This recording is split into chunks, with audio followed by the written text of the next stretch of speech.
Kumusta mga ka-vlog? Doc J po. Pag-uusapan natin ngayon ang isa sa pinaka-mainit na usapin. Ito ang ugali at gawin ng Gen Z, lalo na pagdating sa panlipunang issue at safe space. Bakit nga ba maraming kabataan ang mas vocal ngayon? At bakit minsan sinasabi ng iba na masyado raw silang sensitive? Tara, pag-usapan natin. Walang away safe space lang. Ang Gen Z ay lumaki sa panahon ng social media, mabilis na impormasyon, at global na koneksyon. Kaya hindi nakataka-taka na maraming nasa kanila ang matapang magsalita tungkol sa mental health, equality, climate change, at karapatan ng bawat isa.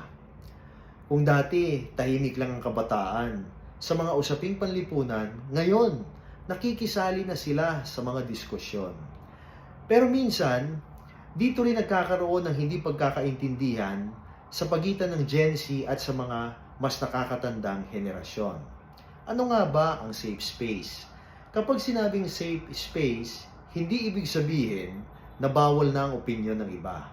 Ang ibig sabihin lang nito ay may respeto sa pakikinig at pag-uusap.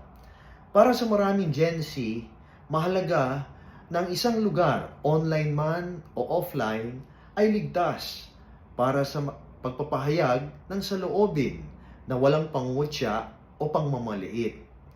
Pero para sa ibang magulang o OFW na sanay na sa mga matigas na mundo, minsan iniisip nila na baka masyado nang nagiging sensitibo ang kabataan. Ano ang tunay na hamon? Ang tunay na hamon sa ngayon ay paano magtatagpo ang dalawang pananaw.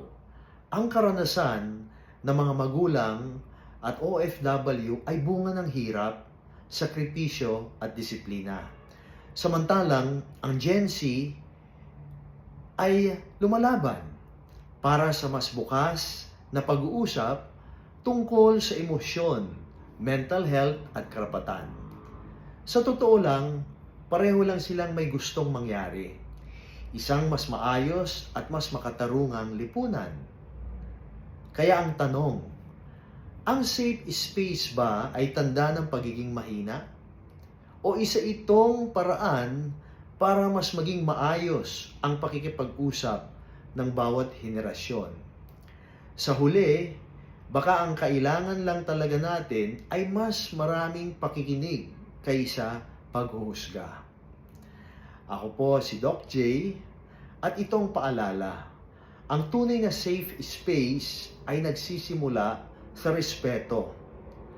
Kung nagustuhan ninyo ito, paki-like, share at comment ninyo ang inyong mga opinion. Hanggang sa susunod nating usapan.